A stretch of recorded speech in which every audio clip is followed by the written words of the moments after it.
This discussion revolves around LeBron James' decision to sit out the NBA All-Star Game due to lingering discomfort in his left foot and ankle.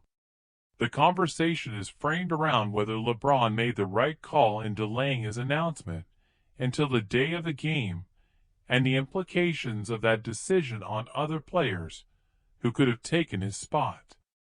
The dialogue is dynamic, with multiple perspectives being exchanged, particularly regarding the ethics of a high-profile player like LeBron waiting until the last moment to withdraw, as opposed to opting out earlier to allow a replacement to be chosen.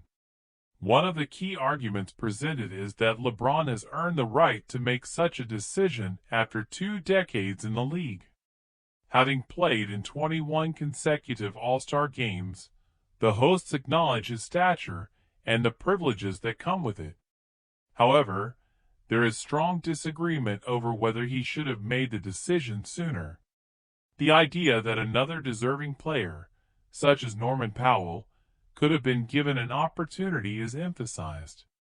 The discussion extends to Giannis Antetokounmpo, who also had an injury but withdrew early enough to allow another player to step in, setting a contrasting example to LeBron's approach.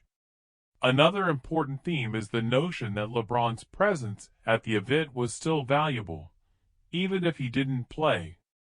The argument is made that LeBron wanted to be part of the spectacle, be introduced to the crowd, and still experience the moment, even if he wasn't participating in the game itself.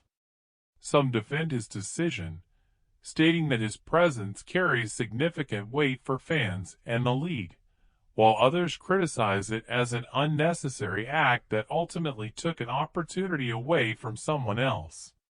Additionally, there is a discussion about how his injury may have flared up late, potentially justifying his last-minute withdrawal. However, the counterpoint is that LeBron played just days before the All-Star break, and no clear reason was given as to why the injury suddenly became a decisive factor on game day. The broader issue at hand is how superstars like LeBron impact the All-Star game and the league's culture. The discussion touches on other cases, such as Anthony Edwards also missing the game, highlighting how recurring names tend to dominate the selection process, sometimes at the expense of emerging talents. There is also commentary on how veteran players strategically manage their appearances, knowing that all-star selections contribute to their legacy.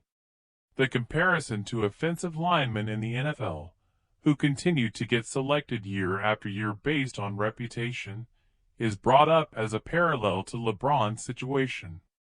In conclusion, the discussion is a mix of respect for LeBron's legacy and critique of his timing in announcing his absence.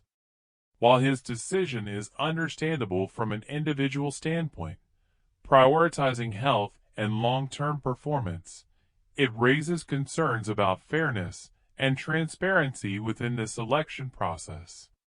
The conversation ultimately underscores the tension between superstar privileges and the opportunities they can inadvertently block for other deserving players.